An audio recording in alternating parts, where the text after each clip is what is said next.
showing off and steadily throwing all his nonsense rolling off. His slippery tongue, the contradictory one. Got Jesus documentaries, never mentioned the son. No testamentary to the pre-entry out for the one that's simply the kingly creator of all that's spun in the universe, even up to the sun. Every proton molecule he was while it begun. He wasn't finished until he said it was done. Can't diminish this legitimate, never to be expunged. That's what it mean to be a mega over greenery and rise from the ashes like the phoenix, living majorly.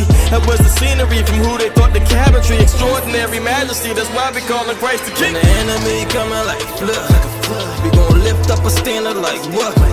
When the haters come tryna look, we gon' show them that God don't matter what. We gon' show them that God don't matter what. We gon' show them that God don't matter what. We gon' show them that God don't matter what. We gon' show them that God don't matter what.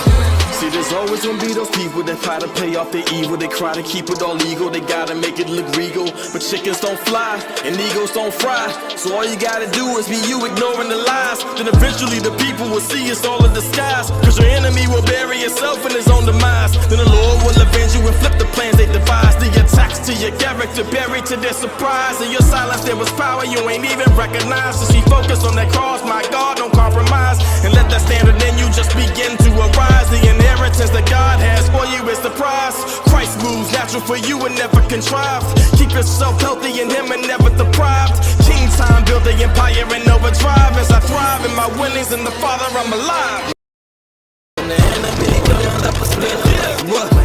When the haters come tryna look, we gon' show them that God don't matter what. We gon' show them that God don't matter what. We gon' show them that God don't matter what. We gon' show them that God don't matter what. We gon' show them that God don't matter what. Show them that God, no matter what, no matter how many times he tried to crush you, try to take you out, try to bury your character, show him that God. Yeah.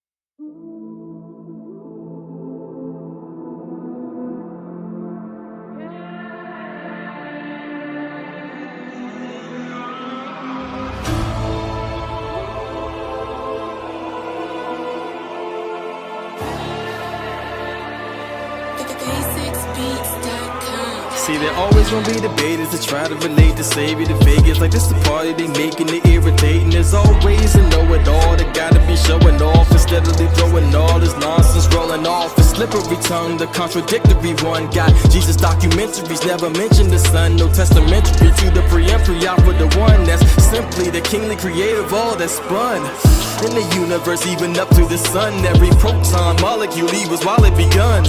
He wasn't finished until he said it was done. Can't diminish this legitimate, never to be expunged. That's what it mean to be a mega over greenery and rise from the ashes like the phoenix, living majorly. That was the scenery from who they thought the cabinetry. Extraordinary majesty, that's why we call him Christ the King. When the enemy coming like a flood, we gon' lift up a standard like what? When the haters come tryna look, we gon' show them that God don't matter what. We gon' show them that God don't matter what. We gon' show them that God don't matter what. We gon' show them that God don't matter what. We gon' show them that God don't matter what. See, there's always gonna be those people that try to pay off their evil. They try to keep it all legal, they gotta make it look regal. But chickens don't fly, and egos don't fry. So all you gotta do is be you, ignoring the lies. Then eventually the people will see it's all a disguise. Cause your enemy will bury himself in his own demise. Then the Lord will avenge you and flip the plans they devise. The attacks to your character buried to their surprise. In your silence there was power you ain't even recognized. So she focused on that cross, my God, don't compromise. And let that standard in you just begin to arise. The inheritance that God has for you is the prize. Christ moves natural for you and never contrived. Keep yourself healthy in Him and never deprived. King time, build the empire in overdrive. As I thrive in my winnings in the Father, I'm alive. When the enemy coming like a flood, we gon' lift up a standard like what? When the haters come tryna look, we gon' show them that God don't matter what. We gon' show them that God don't matter what. We gon' show them that God don't matter what. We gon' show them that God don't matter what. We gon' show them that God don't matter what. Show them that God. No matter what, no matter how many times he tried to crush you, try to take you out, try to bury your character, show him that God. Yeah.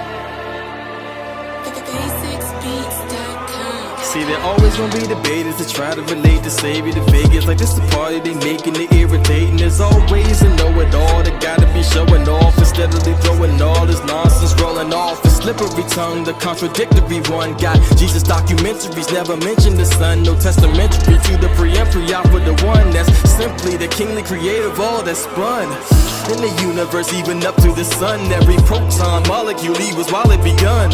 He wasn't finished until he said it was done. Can't diminish this legitimate, never to be expunged. That's what it mean to be a mega over greenery and rise from the ashes like the phoenix living majorly. That was the scenery from who they thought the cabinetry. Extraordinary majesty, that's why we call him Christ the King. When the enemy coming like a flood, we gon' lift up a standard like what? When the haters come tryna look, we gon' show them that God no matter what. We gon' show them that God no matter what. We gon' show them that God no matter what. We gon' show them that God no matter what. We gon' show them that God no matter what.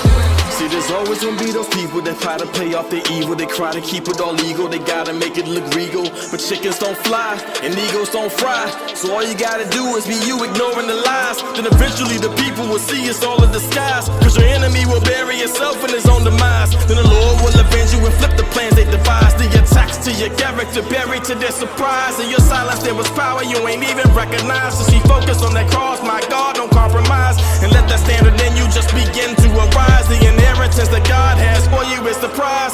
Christ moves natural for you and never contrived. Keep yourself healthy in him and never deprived. King time, build the empire in overdrive. As I thrive in my winnings in the Father I'm alive. When the enemy coming like a flood, we gon' lift up a standard like what? When the haters come tryna look, we gon' show them that God no matter what. We gon' show them that God no matter what. We gon' show them that God no matter what. We gon' show them that God no matter what. We gon' show them that God no matter what. Show them that God, no matter what, no matter how many times he tried to crush you, try to take you out, try to bury your character, show him that God. Yeah.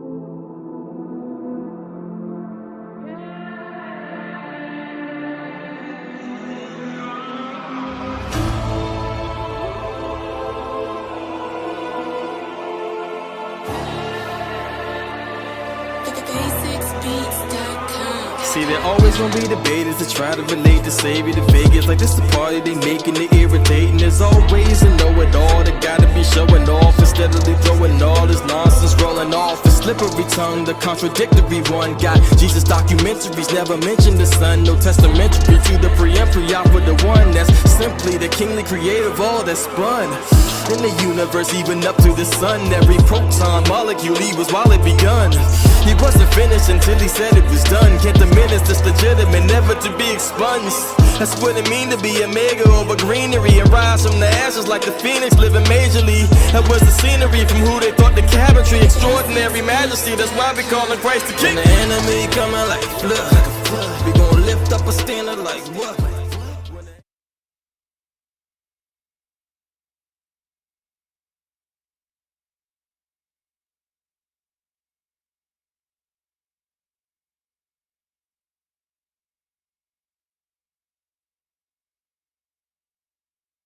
Faith is a lifestyle. It is the mountain on which you stand that makes you believe that a dream is actually attainable. It is a concrete evidence that makes the logically impossible seem completely tangible. It seemed hopeless, but faith. I can't prove it, but faith. I can't explain it, but my faith has given me peace. I'm a Christian with $100 million vision. Can nobody box me and say that's a contradiction? Goal driven, God just blessed me with the ambition. Look up, when there is, he rests the definition. Ladies and gentlemen, welcome to the Elevation Podcast. My name is Shawn Riff-Raff. And yes, you hear my voice and it sounds funny. And that's because I'm just getting over this cold. And the voice ain't caught up to the fact that we don't have no cold no more. So, get over it. What's going on, man? This is the first episode of the month of March. This is Women's Empowerment Month. It's something that I decided to do. March is Women's History Month, and I'm thinking, what can I do to bring some value to the people that watch the Elevation podcast? And I'm thinking one of the things that we can do is have some conversation with some women that are really movers and shakers and really have something to say to really empower the women out here in the area or out here watching online. And this is something that I really wanted to do. So we've got someone this week and next week and it's actually 5 Tuesdays in March, which I didn't know at first because I only booked 4 people.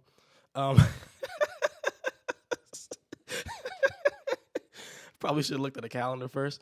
There's 5 Tuesdays in March, so it's going to be 5 women that come, and really it's going to be something that you guys really can get something out of. And it's not necessarily, women's empowerment does not necessarily mean is only for women, just like black empowerment does not necessarily mean that it's only for black people. It's understanding that if we empower each other, we all go up, and everybody can have something that they can pull from this. This lady, I'm gonna say young lady. Is that okay? If this young lady that is here with me today has something, I believe everybody will be able to pull something from her. She has a lot going with her. So I'm excited about today. I hope you guys are excited. This is the Elevation Podcast. My name is Shawn Riff-Raff. Let's go.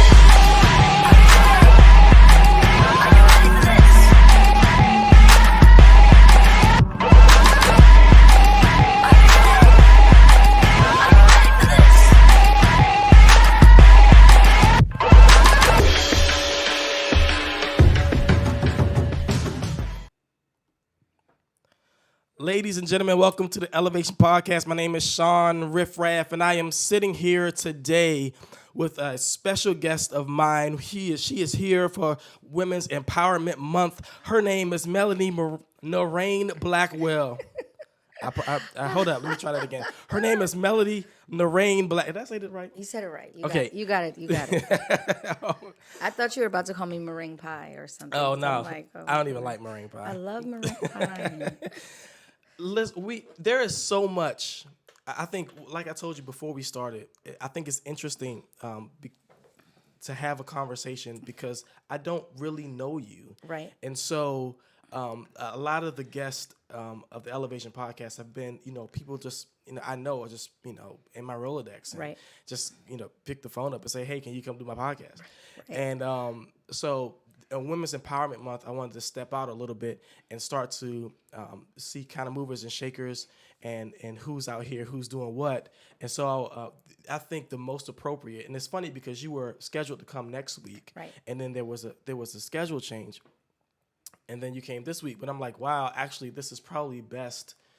God kind of has that way of working things out. God always knows. Yeah, this is probably best that I have you on week 1 because you have so much going on. So I really want to get into this. So before we really, start talking, women's empowerment, I want to start with talking about who you are, okay. Where you come from, what makes you tick, what do you do? Just tell me all about you. And there's a lot, so I'm gonna cut you off when you start getting too long. Okay, got it. So, okay, as you stated, I am Melodie N. Blackwell. I am a wife, a mother, a serial entrepreneur, and more than all of that, I am a servant of the Lord. That's who leads my life. I have been an entrepreneur for over 15 years, but in 2018, I became a full-time entrepreneur. Okay. And I have done a lot of fun and interesting things. But I would say the thing that I'm doing now is probably the most near and dear to my heart because I faced a near-death experience with my health. Okay. And I'm now transitioning into health advocacy. That's wonderful. Where are you from? I am from Washington, D.C., Okay. from the DMV. I've lived in the DMV all my life. I lived in D.C. first. I was born at Howard University Hospital. Do you get really? more D.C. than that? No. Okay. Actually not. I was born at Howard University. I lived in Northwest for some time when I was a child. Then we moved to Silver Spring. And then I now reside in Prince George's County. Okay. Now you've got a lot of entrepreneurship things that you do. Yes. Okay, tell me about your life as an entrepreneur. I probably a story in the other side because if I told you about mine, Lord. Well, what's interesting is I grew up in an entrepreneurial family. My mother actually, and I know she remembers this, but I don't think she realized she was planting a seed because she's such a education advocate. Right. Education, and that's what she does, and that's who she is. Yeah. And my sister's father, who we were very close to, when I was 5 years old, he owned a deli. Okay.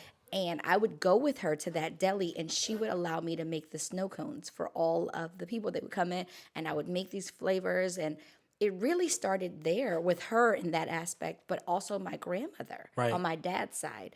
She's an immigrant from Guyana, South America. She could not read or write well at all, but she knew how to buy a house. She knew how to get a deed. And she became a real estate developer. And That's a good skill to know. it was. And she passed away January 29th. She was 88 years old. We're so lucky and blessed to have had her that long. But she planted those seeds because my mom on one side and then her on the other side, she said something to me that always stayed with me when I was a kid. And it wasn't actually the words, I said she said, but it was actually the action. Because I knew whenever I wanted to go spend time with her, granted, we'd be sitting inside of a laundromat, I would have an apron on, I'd be making change for people, I'd be cleaning a laundromat, but she never not had time for me. Right. She was always available to me. So whenever I needed her or whenever I wanted to come see her or stay the weekend with her or weekday, she was always there. And I said to her, I was about 7 or 8 years old, and I said to her, I said, when I grow up, I want to work for myself so I could always be there for my grandkids. Wow. I didn't even think about kids. Yeah. I just skipped because I knew she was my grandmother and I was her grandchild, and I just always wanted to be able to be available. Yeah. And she triggered that. Her and my mother, they exposed me to a lot of these things, and it just stayed with me. And I went to college. I thought I was going to be a fashion designer, and I loved that. I worked with various shows on New York Avenue, 7th on 6 fashion shows, Fashion Week. And things just started to change because a lot of things started happening in my life.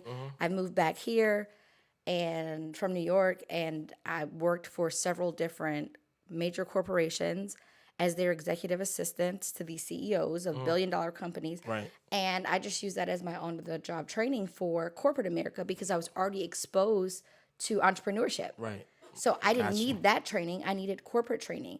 And throughout the time of me working for these corporations, I always had some kind of business. My mom is so funny because I said one time, these 5 businesses that I've started, because I always tell people to start, propel yourself, keep going, just start. And she said 5, and she had like a list of 20 businesses that I had at one point.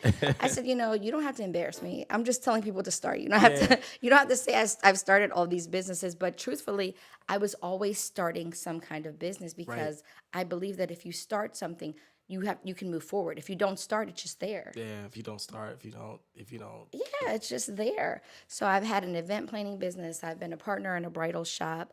I have been a partnership with a restaurant. I have my own money recovery business right now. I do coaching, and I'm transitioning into health advocacy. That's interesting. You say a lot of things. You have a lot of we have a lot of similar story. Right. Right. My mother, same thing. Mm-hmm. Like my mother was an entrepreneur. She started a daycare in her house. Okay.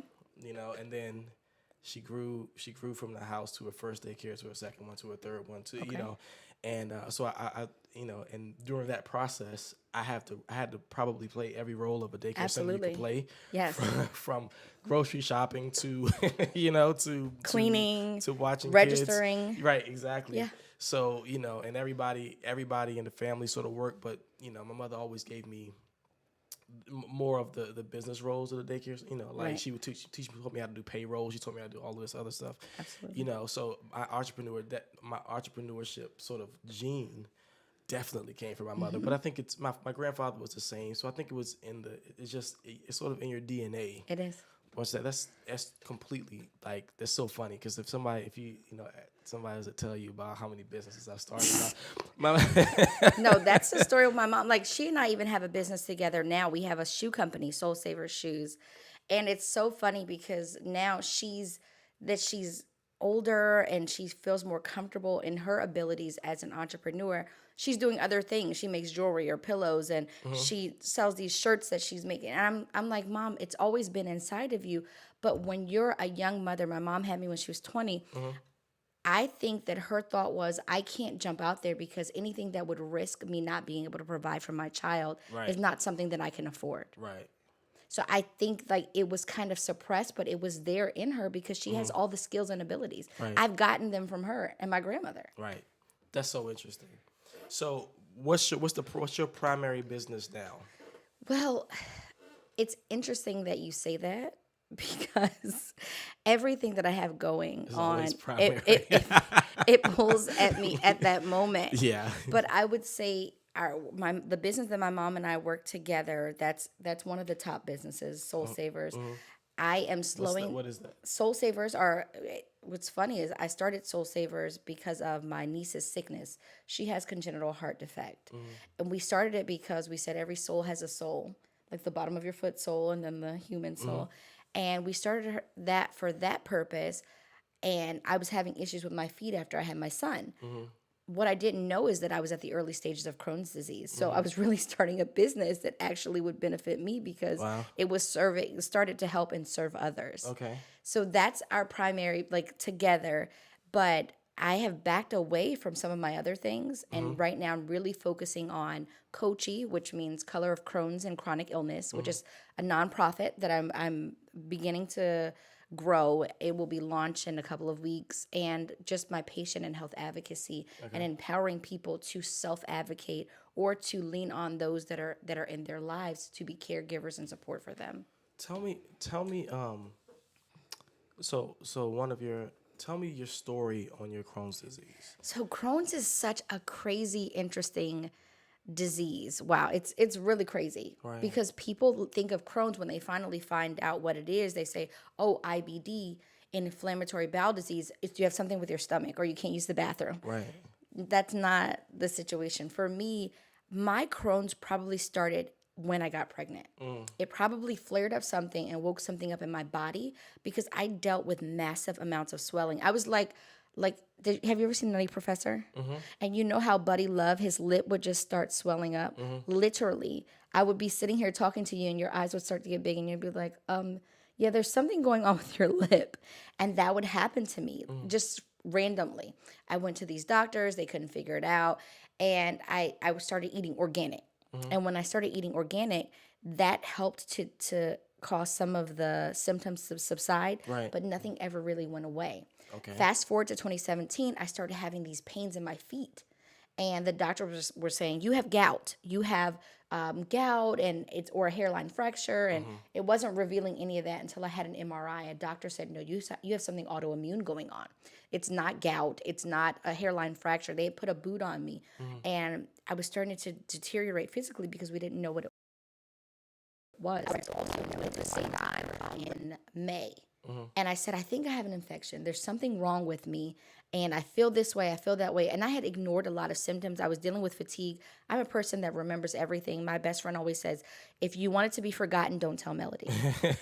And I get that from my mom. Right. But that started to deteriorate. I couldn't even remember what happened yesterday. Wow. And I said, am I just being forgetful or what is going on? And when I went to this doctor, I told him, and he said, "Oh, I'll do these tests, but I don't think there's anything wrong." Wow, okay. 3 weeks later, I'm driving to work. I can barely keep my head up. My eyes are squinched. I feel like someone's hitting me on the head. When I get to my job, I'm literally going from freezing cold, goosebumps, and then I'm sweating every 5 minutes. And I said, "This doctor never called me. Why didn't he ever call me?" And I called him and I said, "Look, you never called me. I think I have an infection. I said this 3 weeks ago." He was like, "Well, I didn't find anything, da da da da." As I'm driving home, I leave for that day, like I can barely, like literally head is down. My girlfriend says, "Go to urgent care. Like, don't drive home." I said, "I just need to rest." She said, "No, you don't." I went to urgent care. They checked my colon and they were like, "Oh my God, I don't know what this is, but we're just going to give you an antibiotic." And I was having blisters pop in my colon. I went from that day, I had a temperature of 102.3, then 103.8 the next day, then 104.3 the third day. Wow. I was on my way to having a septic infection. Wow. I went to the doctor that fourth day. So 1, 2, 3, the fourth day, he touched my colon, like he went to do an exam, and it abscess burst everywhere. And he said, "You have an infection. We have to get you into surgery." So that was the beginning of me finding out that there was something really wrong. And I had already been feeling that. So people, if you're listening to this about your health, if you're listening, pay attention to your health, your headaches, your fatigue, mental fog, urgency, any kind of rectal bleeding. Pay attention to those things because people write that stuff off. And especially rectal bleeding, people write it off as an internal hemorrhoid or something like that because that's what they see. Do not write those things off and write your symptoms down. Right. And also second and third opinions. Yes, absolutely. Because absolutely. if one doctor says, I Yes, can't. but this I don't was know a what this top is. doctor. Yeah. So I didn't get another opinion because I was kind of waiting for them to get back to me. You know, Right. you're just going about your life. But after that surgery, you know, things started to heal a little bit, but then it got worse again. And then I had to have another surgery and they had to put drains in my colon. And then they started talking about the Crohn's. And then I got to a place where I almost needed a cane. Like I couldn't, my walking was deteriorating so bad. But I say all that to tell you guys about the pains in the foot and the basically debilitating arthritis because that is an effect of Crohn's disease. I always know when my body's not well or my colon's not well because it manifests as arthritis. Really? And my limbs, my foot, I couldn't wear shoes. It was like a loaf of bread and I can't stand on it. I have to crawl. Like it's really bad. Wow. Really bad. And people don't think to associate that with Crohn's, but that is one of the symptoms that people with Crohn's, it's not one of the common, it's a rare symptom. Wow. But it's a symptom. And that was happening long before I knew that I even had Crohn's disease. Wow. And once my Crohn's was under control, the arthritis went away. It subsided. So how did you bring it under control? Like how did it That was a process in and of itself because I had to have these different medical trials. And my mom was so steadfast on the fact that maybe I had rheumatoid arthritis. But I had done the research and I said, this isn't rheumatoid arthritis. This is Crohn's-induced arthritis because I have an aunt with Crohn's and she didn't have those kinds of symptoms. So my mom was thinking that maybe it was something else, and I went to a specialist, a rheumatologist who was a specialist that knew more about Crohn's disease, and he looked at the markers and the numbers, and he said, this is not rheumatoid, this is definitely Crohn's arthritis. Right. So I took a series of medicines. I took pills. I took different kinds. Azathioprine, methotrexate. I think that's how you say it. I can't remember. I took that. all the medicines we can't pronounce. Yeah, all this stuff. And then I started taking Humira, which was injections in my stomach. That allowed me to get some relief initially, but then it stopped working. Now I take Stelara, and that's also an injection. Right. Which is interesting because I'm pregnant, so I'm taking these injections, and that initially raised a lot of anxiety for me because I'm putting a foreign medication into my body with something else growing inside of my body. Right. And I can't stop the medication because I noticed that when I didn't miss a day, but I was waiting to take my shot, and the arthritis like flared up in my right leg. Right. And I can feel it, and I almost couldn't walk. Independent right now because I don't want to put too many things that may not be healthy for the baby and battling my illness. Okay, so in talking about your illness, what is it that we say to women just as this Women Empowerment Month, as you talk about women's health, because I heard you say you went organic. Is that something that do you feel like that helped or? So eating is such an interesting place for health because you hear people say you need to become vegan or you need to cut this out or cut that out. Like you have to start listening to your body. Organic is definitely to me the best way to go. It's organic. Right. And honestly, I don't believe that all organic things are 100% organic, but it's more organic than the non-organic, right? Yes. So that's a start. So I believe that going organic starts to flush out some things like toxins that are in these foods that we just don't know. Right. But I also suggest to people to start removing things from their bodies. For me, I'm anemic also. And that came with my Crohn's disease. But I eat red meat. When I wasn't eating red meat, I felt sick. Wow. I put the red meat back in and I'm okay. So a lot of people will say no red meat, no chicken. And I eat a lot of vegetarian, but I can't eat a lot of vegetables for certain times because my version of Crohn's that I have, it's like it's almost like if I'm a straw, I can eat and it'll go straight through my system. Right. So if I'm eating a lot of greens, I don't get any nutrients. That's when my hair was falling out and I wasn't able to hold anything. So I can't do greens all the time and things that are really heavy on vitamin K. And, you have to start to become a doctor of self. Wow. And I did a lot of things, like I did an elimination diet. But I did this stuff because I knew that my health was an investment in myself and it was an investment in my wealth. Right. And some people don't want to make that much an investment in them.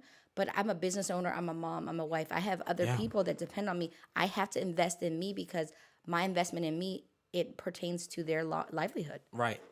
So I guess the first thing you would say to someone is be the student of your own self. Yes. And so as you're going through in your process, what are some key things that we can like take away?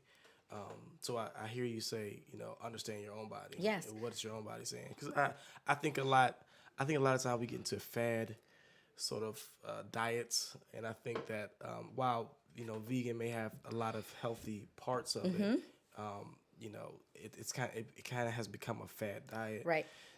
But what is it? So listening to yourself is definitely important. Sometimes it's good for you to do one thing because sometimes it's not. Right. What else would you offer? I would say write things down. Like if you notice that you get a calendar, a book. I carry, my bag's right there. I carry a book with me all the time because if there's a symptom or something, I'd like to write it down and then I put a date next to it because it'll trigger something. We don't remember everything. I think I had a headache last week or I think I had this, or you can't remember everything because you're living life. Right. So write things down. And then have someone, whether it's your spouse, your sister, your best friend, that you convey these things to because they'll remember too and say, hey, Shawn, remember you mentioned that this was happening. Did you ever get that checked up on? Did you ever follow up on? And it just keeps you accountable because we get so busy that, especially women, we put a lot on our plates that we put our health to the side. It's on the back burner until we get this done. Until Shawn gets I get dry cleaning for Shawn. Until dinner's done. Until I go over homework with like my son Zayden. Like just thinking of the things that we do. Yeah. I did that. I put all that stuff on the back burner. That is why I think health advocacy is so important to me at this stage. So talk to me a little bit about that business, that health advocacy. Okay. I can't talk today, so it is what it is. About your health advocacy business. Talk to me about where you're going with it, what you're doing. Just give me a little bit about it. So it's interesting because I'm doing a lot of I use the word interesting a lot, and I think I use it a lot because it could mean a lot of things. Interesting can be like good or bad or crazy or like, oh, your outfit's interesting. It's or not good. It's just my nice way of saying it sucks. Like, oh yeah, like so I do. But it's interesting. I'm health advocacy. I won't say interesting. I'm gonna say it's challenging. It's challenging for us in our community because minorities, we don't buy a lot into things a lot. Right. We don't want any BS. Don't try to sell me. I'm not interested. I don't. But in that same breath, we don't get preventative care. We're not aware of ourselves. We don't we will go and spend all this money out for one meal. We'll go to Ruth's Chris and spend $150 on one meal, but we won't buy organic groceries for the week for $150. Right. So how does that make sense? Right. So we have to start, health advocacy starts with nutrition. It also starts with empowering them to have knowledge, to say, did you get your preventative cares? What are the preventative cares? Right. Do you have a primary care doctor? If you don't have a primary care, then how are you going to maintain these things that you need to do to say, that'll trigger them to say, oh, let me check you for possible issues with your brain or your gut, your colon, or with your knee. Like, we don't get the things done that we need to maintain ourselves. Right. I know so many people that don't even go to the dentist yearly when dental really is a gateway to heart issues. Really? Yes. It's a gateway to heart issues. Infections in your mouth lead to brain damage. It leads to heart issues. It can lead to so many different things, but we don't invest in getting it done. So with my my transition into health advocacy, I want to do a lot of self-empowerment, but also leading people to doing the right things with the tools that they have. Do you have the affordable health care kind of insurance? Do you have Blue Cross Blue Shield? What do you have?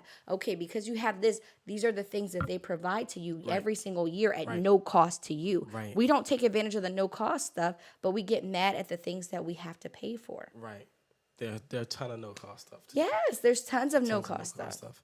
I think one of the biggest things when the Affordable Care Act first came was all of the no cost preventative care, Yes. especially for women. Yes, especially for women and children. Yeah, Yes. it was a lot of that.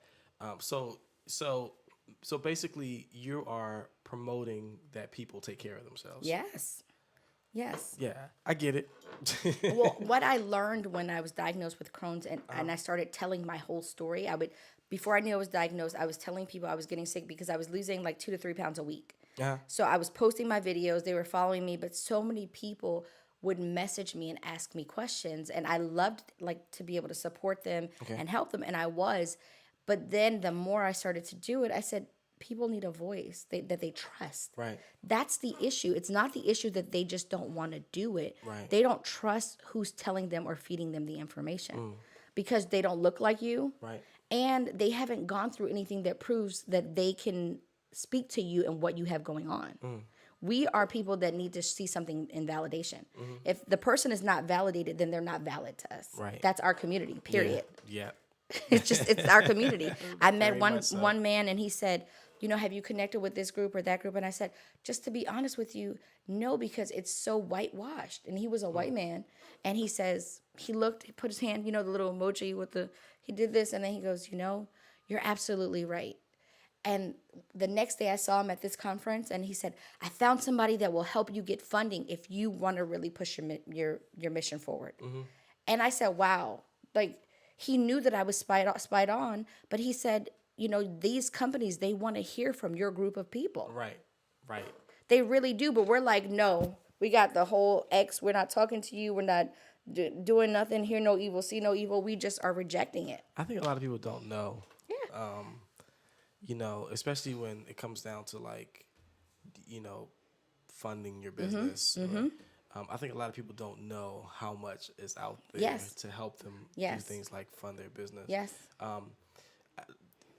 Since I went that direction by accident, but since I went that direction, women in business. Yes. In particular, Black women in business. Yes. We are underfunded. We are, but there's grants and things that are popping up everywhere. Just grants and contracts, and I think one of the to be in the DC area is to understand that a lot of people miss things like minority contracts with the government and stuff like that we miss because either we don't know how to do them, right, or we think it's more or we overthink it. Like, we think it's more complicated than it actually is, and it's like it actually isn't as complicated as you may think. But what is some advice that you would give to women who are out here, who really want? Because not everybody is a business owner, not everybody is an entrepreneur. And when you're an entrepreneur, you you think that everybody should be an entrepreneur. So No, I don't think that though. Like, I Really? don't think everyone should be an entrepreneur because who's going to support the entrepreneurs? well, sometimes I'm like, I do. I think that. I when don't. you're I honest with think you, you're like, everybody "You're can not have an a entrepreneur? side hustle. What is wrong with But you?" I think entrepreneur is different. There's the people that can do like the side hustle, but entrepreneurship, I think it's now just like a broad term, but it's really not that broad. To me, entrepreneurship really boils down to people that have a legit business, they have a legit direction, and they have a means to get these things done. But a side hustler, they're like you can make money as a side hustler. Like that's a form of entrepreneurship, but it's not what I vision as an entrepreneur. I think we have two different. It's just on two different pages, which Right. means neither one's Right, wrong. right. But I think entrepreneurship is just in your heart, and like it's in your soul. You don't And learn it. I think some people,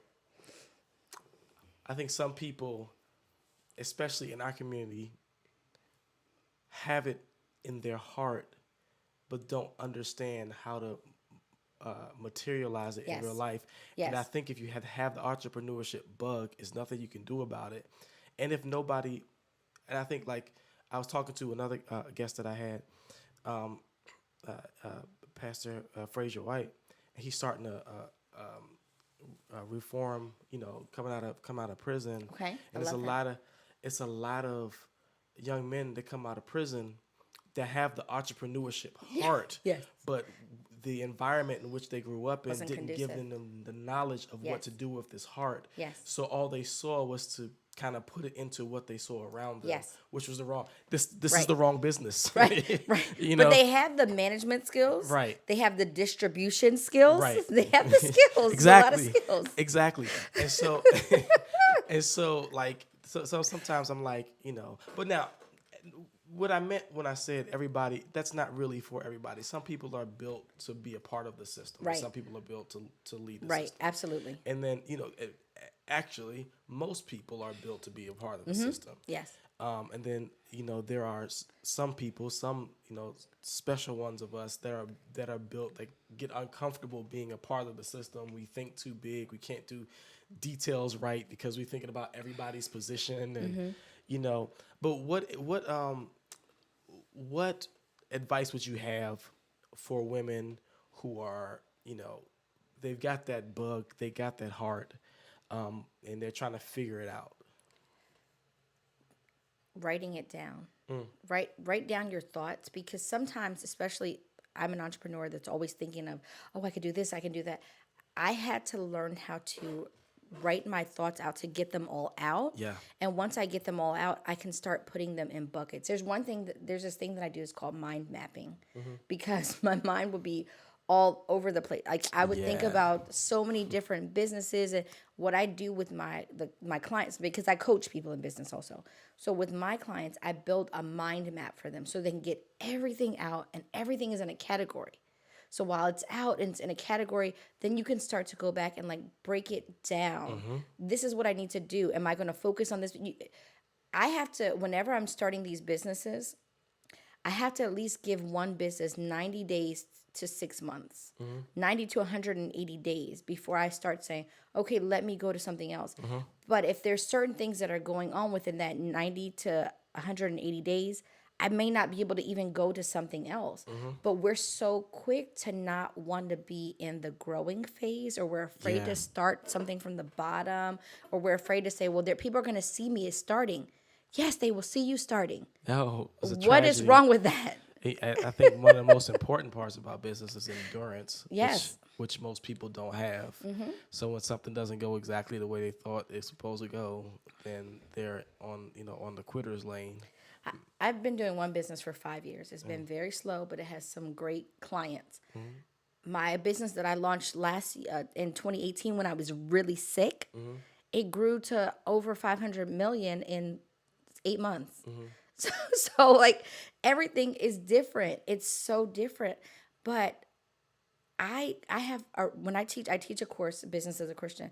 And when I teach, my first thing I say is, seek ye first the kingdom of God. Absolutely. Then acknowledge him in all your ways. Like those two things You can't go wrong with those two things. I think a very important part, like a very important part of that, right, is to understand that, people who have entrepreneurship minds just run after it. And I think that when you take things like seek ye first the kingdom of God, understand that the creator of your mind made your mind like that. Yes. And a bigger, Yes. from the bigger worldview, your Yes. purpose in the world is a reason why he created your mind. So if you Yes. run after him, the creator of your mind in the first place, he'll start showing you the pieces of how to put that thing together, how you want it. When God has blessed you to do something, when there's purpose, there is provision. If there's not purpose there, you will not be provided for. Right. Like it goes, but it took me even as an entrepreneur to slow down. Yeah. To get, like, I believe that me having Crohn's disease and getting it, I thank God for Crohn's disease all the time. And people are like, that's so crazy. It's not so crazy because it slowed me down. It got me to be in front of God every single day. Like I was already in that process for a year and then I got sick. And so it was more of me being in front of God every single day. And God led me to the next thing that said, you don't have to worry. I got laid off from a 6-figure job. And then I tripled my salary in 6 months. And for the first 4 months, let's see, August, September, October, November, December, January, February. First 6 months, I made $0, zero. And I remember someone saying to me, but, God doesn't pay bills. And I said, God pays all the bills. Absolutely. I said he pays all the bills. Bills and, is silly. To But like, come on. One thing I always prayed for is first, I sought the kingdom of God first. I acknowledged God in all my ways. And then I asked God for what I knew he could give me, which was wisdom. Yeah. But that's so Bible, right? It was good that I was afflicted. Yeah. That's so Bible. But people couldn't understand it. But it was, I couldn't understand it until I went through it because I genuinely had the heart to feel like that.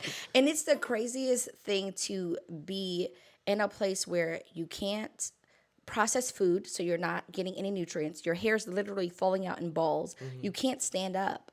You're crawling to the bathroom to take 4 or 5 baths a day. You have drains in your colon. You may have another surgery. They don't know what's wrong with you. And still being like, thank you, God, you woke me up today. Hey. It sounds surreal, but it was really euphoric. Yeah. I wrote this post, I think yesterday or the day before yesterday, and I said it was, I'm just as desperate for God when everything is good. Yes. As when everything is bad. Yes. And so, it's like. Yes. But things happen and it just changes your focus. It does. It's funny because the thing that you said, I used to say to my brother all the time because my brother is also like entrepreneur, and I used to be like, man, you have too many ideas. You need to start writing them down. Yes. Or your interns will intern for you for 6 months and start the business that you had. I carry a notebook with me, no matter where. I have them all over. Courage to Conquer. Like I have all these things about faith. Week 1, relationship with God. Like I'm writing all my stuff. That, like I don't whenever God gives me something, faith comes by. Like I just write it down because I prayed for wisdom. Right. He can give me wisdom anywhere. I mean, I have a moment to be able to. I'm like, oh wait a minute, he just gave me this wisdom. Let me write this down. And luckily, I got this from a conference. Has a pen in it. I'm good to go. All right. But I tell people get so addicted to these phones and they're typing all this stuff in their phone. No, you need a good old fashioned notebook, as old fashioned as it is, because this not gonna die on you. Right. The battery won't fail you. It won't get erased. Have a notebook because that's been the keys. Like when God says something to me, even when I had my assistant, we would be driving and I would say, oh wait, stop, write this down, and she would be writing these things down, and she kept saying to me, when are you going to seminary? I said, I'm not going to seminary, but because God, she saw it, like, and God, he will, even in these times when you feel like you are at your lowest of your low. Absolutely. When you're in practice of your relationship with God and it's so consistent, you don't even realize how low it is. Right. Because I didn't realize how low my low was. My cousin came into the bathroom one day because I was like in the tub and I'm sitting there and I have my computer. I would have all my stuff. Right. And she saw me crying. She said, oh my gosh, I've never seen you cry. Are you okay? Because she's been with me through this process. Right. I said, I'm great. I'm just crying because God still allows me to be a mom. I'm still here with my son. Wow. And that was truly like, it wasn't to sound good. It wasn't, but that was just truly how I felt, because I took every day as a day to be gracious, to have Right. gratitude, because Right. I was still being Absolutely. granted a gift. Right. Absolutely. It's the gift. Right. And we don't acknowledge the gifts, because we want big gifts. We want Louis Vuitton bags, and we Right. want a Bugatti and Right. a Maybach, and Right. but the gifts, the best gifts are the ones that can never be bought. Yeah. Really. And when you get to that place, when God knows that He can get you that place, Right. then He'll give you things because He knows He can get them to you, to get them through you. Right. That's what the purpose of these blessings are. They're not blessings to hold on to us. Right. So when you start a business, it's really service. Absolutely. And that's another thing that people forget. Absolutely. Business is service. Oh man, it's so it's such to call yourself an entrepreneur. It's such a cool thing today, and it's like, it's really not that cool. It's actually really It's not. It's like everybody on Insta, or everybody or these people who can pay $10 and do a sponsored ad. Mm-hmm. And they'll literally look at the camera in the face like, I can show you about business, and you're like, yo, it's really not that easy. It's not that cool. No one can show you in 10 minutes. No. It doesn't work that way. No. It's servanthood. It's about figuring out how to solve a problem that people have. Yeah. It's not, like, I think some people get this idea of a salesperson being a business, and it's like, no, actually a salesperson is a part of a machine, but they're not the business in and of itself. Yeah. And I think we have in America, and I think a lot of times when somebody says Christian in business, it puts a bad taste in people's mouth, and that's because I had a meeting. I had a meeting with a owner of a mall, and as we were looking to put the store in the mall. And he said there are two type of business people in the world. There are business people who are, what's the word he used? I can't remember. Opportunist business owners, and there are brand builders. People who actually care about their company. Right. There are opportunist business owners, and this particular mall was like, we can't take no opportunist business owners. Right. We're not that kind of mall. You can't pay us enough money. Right. To just throw a sign there. Just throw anything in there. We buy any car. Right. or I'm gonna sell furniture, and it'll say I'm gonna sell furniture. Yeah. And like, that's not how it works. It's like, no, we don't. We don't care. Right. Like, we want people who build actual brands. Right. And so, and it made me understand, like, oh, okay. An opportunist business owner is different than somebody who's sitting, who's going after purpose. Right. So it's opportunist, and then there's purpose. Yes. And like, opportunists be all these guys that want to get into the weed business or sell Right. CBD. Right, right. It's like, oh yeah, that's the next hot thing. Let's jump on it. And But there are some people that are like, just to use CBD, there are some people that it has changed their life, and that's why they're saying, let me do this. And Right. the other people are like, oh, I just want a piece of the pie. Right, But that's right. what I think anything. right. Well, yeah. I mean, like, for instance, Bitcoin. Yes. You know what I'm saying? That was what, 2-3 years ago? It's just all of a sudden that Yes. everybody's like, oh yeah, man. It's like anything that's the next Wave. fast money, and it's like, The anybody wave. who understands business knows that nothing about it is fast money. It is fast money out of your pocket, investing into the thing. That's and you not going to spending be all provided for. Right. Right. But and I don't overly Christian stuff, it's not that, but these are real principles for me. Right. They're not things Yeah. that I'm just saying because, oh, this sounds good, because I don't care what sounds good. Right. I care about what's right. Yeah. And as a business owner, as an entrepreneur, I know that my job is to be a servant. I'm Right. supposed to serve my customers. I'm supposed to serve my employees. I'm supposed to serve my community. I'm supposed to serve those in need. I'm supposed to serve. Right. And when God gives you the ability to prosper in a business, there's a level of there's a level of service and sacrifice that goes with that people Absolutely. don't want to buy into. Absolutely. They don't want to buy Absolutely, it. because that's not sexy. No. Like, that's not the thing that people No. want to hear about when Nope. when they on that 15 seconds for an Instagram story. Right. That's not what people want to hear about. Like, No. hey, y'all want to start a business? It's gonna be the hardest thing you ever did in your life. You know, But that's the truth. second to marriage. Okay. Okay. you Yes. know, it's like, but it's very extraordinarily rewarding. Right. It is. Second to marriage. Um, it's, you know, Yes. it's Yes. it's something that you get into is super duper hard. Yes. It takes a long time to build, and you know it's ups and downs. And what I realized is ups and downs for the rest of the time. Yes. You know, Yes. whether or not that up and down, it's different when you're starting than when you're all the way Yes. established. Yes. But like, you know, a lot of my friends are.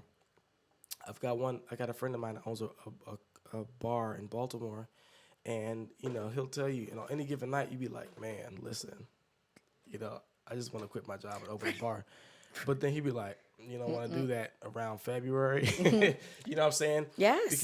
Because they're ups and downs forever. Ooh, And- yes. And my mom used to have the same thing, you know, in the daycare business, and you know it was like, yeah, them summer months. You know, I hope you held that nest egg. Yes. Yes. Yeah, you know, and so it's always up. It's just not. It's not sexy. It's Right. rewarding, but it's not. You know, it's not sexy. But that's why the Bible also tells us, it speaks of the parable where he's like, look, you got to save for 7 years, or you Yeah. got to save this.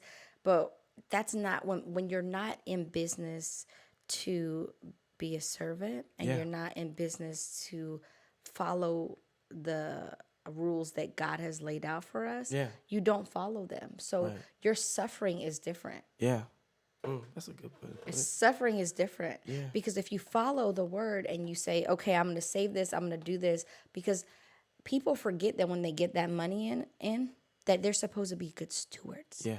And being a good steward includes saving and tithing. And there's just, you know, in my course, I talk about these things. Right. But when I get money, I ask God. When I didn't get money for those 6 months, and my husband was just like, okay, I had to take care of everything, but What we gonna do? she's sick. And, you know, he was such a great support, but Mm-hmm. I'm grateful because he could have been like, I mean, I think the thought was there. He may not have verbally said this, but like, when is she going to get better to go back to work? Because we were a 2 6-figure household. Wow. You know, so then we're like half, and we got 2 6-figure household income, bills and cars. And so, but when your wife can't walk, you can't say that to her. Right. You can't be like, I know you can't walk, but when are you going to go to work? I know you can't really move. They don't have a work from home program. Right. Like, I know you keep having surgery, and you know, but I'm grateful for him because he Right. was a good support, and he saw the fruits of his support too. Because that business that I started, and he's like, "You're starting a business, you can't really move," but he saw me doing it from my bed, and I'm grateful that God made me ambitious because even in my sickness, I never saw defeat. Because I know who I serve, and I knew what the word said, Right. and I stood on that. And again, when you are a person that seeks first the kingdom of God, acknowledges God in all your ways, Absolutely. He will direct you in all your ways. Absolutely. Absolutely. So that's like, I mean, before I even got sick, I was sick with the first surgery, but I thought that I would be fine. I just thought it was a glitch in my colon. I didn't know really what was going on. He led me to a whole program and said, do this. He told me what to invest in that program. He literally walked me through every step. Right. And then I started saying, well, God, you told me to do this, so I'm just waiting. And 6 months later, fruit. And that's how not it be. common. I mean, that's how it be. Like sometimes you just gotta. Is this what you told me to do, God? So this is what you want me to do. I mean, I got this idea. Yeah. Is it you? Okay, so what you want me to do? What's next? I found that the most successful thing I ever could have done in my life is submit it to the will of God. Yes. Yes. And you spend so much time resisting, and you're like, oh, we're spending all this time being resistant. Or running on what you know, Yeah. right? And it's like, well, am I going to teach the creator of the universe how to do his job? You know, or running on what you know. And what I learned in my whole process, I don't know. That's another 20 podcast. years, 20 years of trying to do it my way, figure it out in the last 2 or 3 years. Wow. If I sit down and shut up and just stay in prayer and run after the will of God, Yes. Trust me, the direction I wanted to go, that's the direction it's going to go. Right. Because, Right.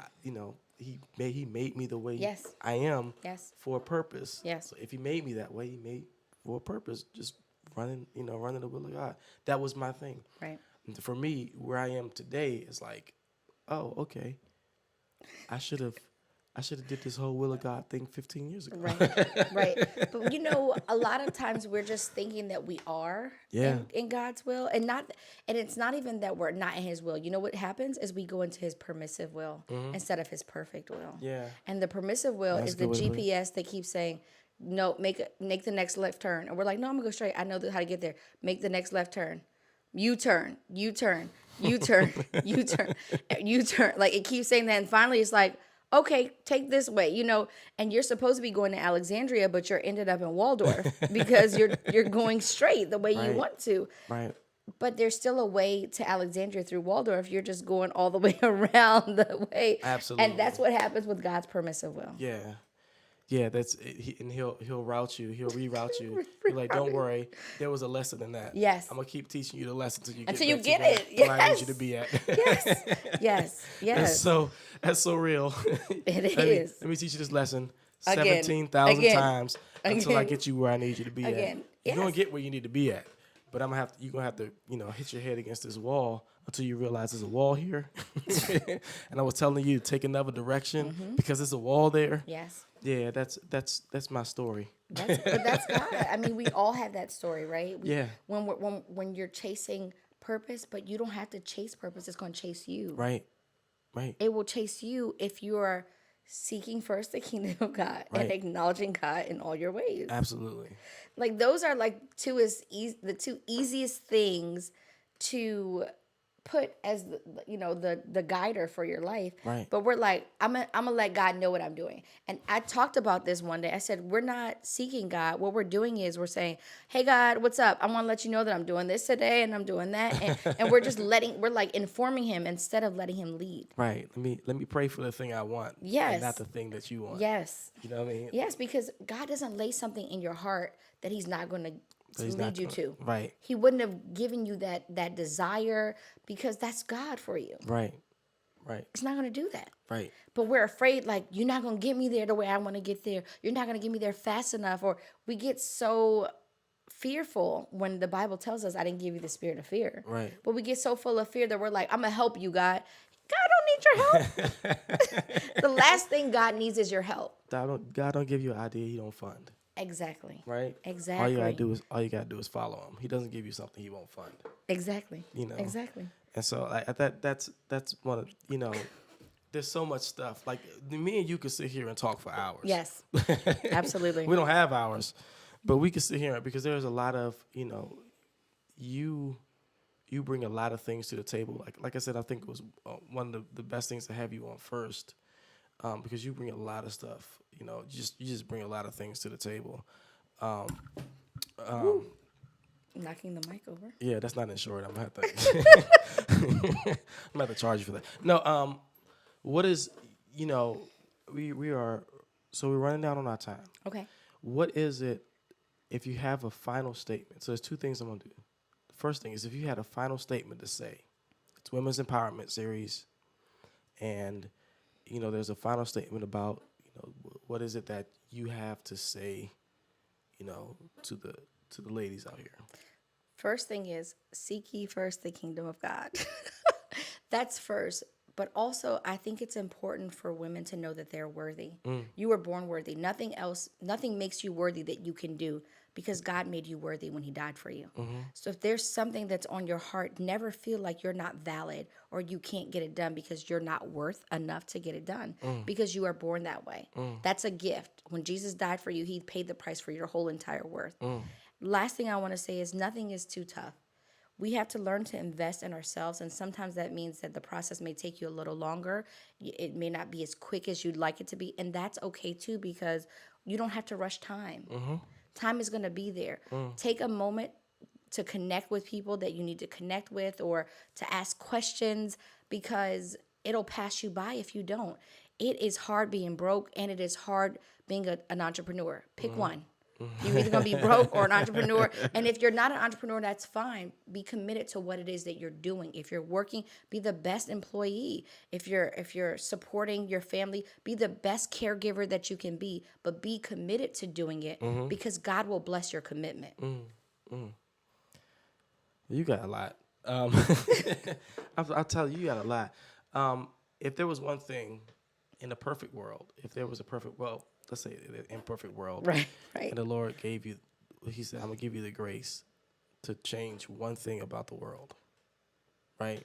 So in a moment, guys, I'm about to give you a grace, and I want, change what would be the one thing about the world that you would change?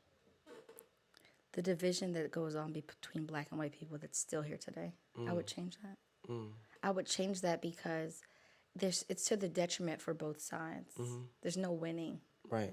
And, just like, and I say that because the situation with the Honey Pot Company, which is on now. That's crazy. I was just reading that before you came in. Me and my wife. It's a clear example of the fact that because a black woman said she wants to be an example for little black girls, that white women who have had examples and privilege and access and ability and funding and everything that we haven't had are frustrated that she acknowledged who she was, and the little girls that are going to look up to her, because they're going to be brown girls.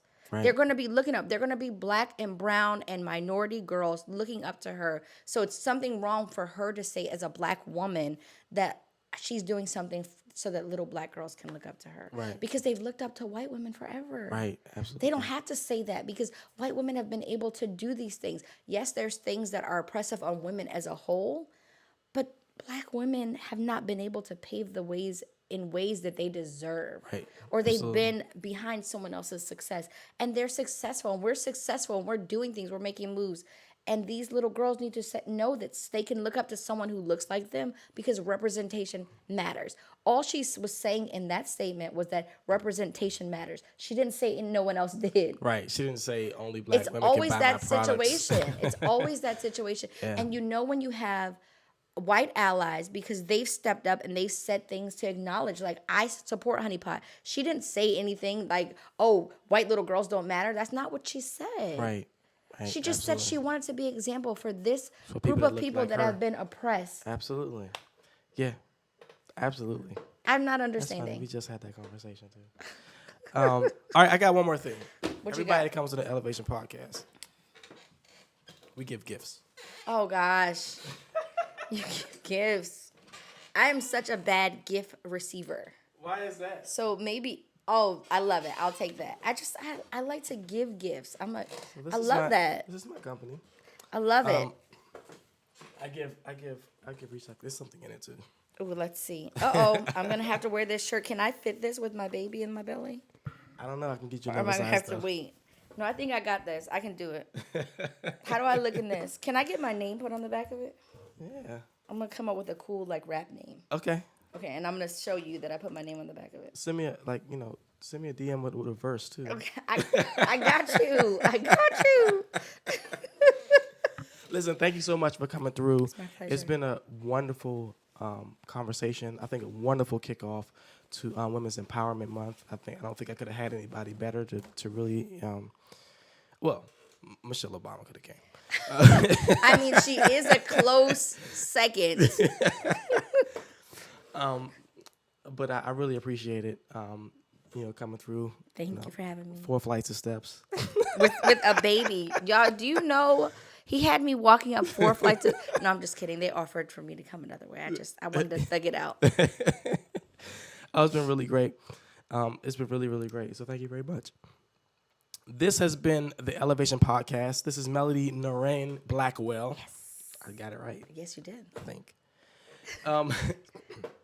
Right here on www.ShawnRiff-Raff.com or YouTube, my YouTube Live, Shawn Riff-Raff, or my Facebook Live, or my LinkedIn.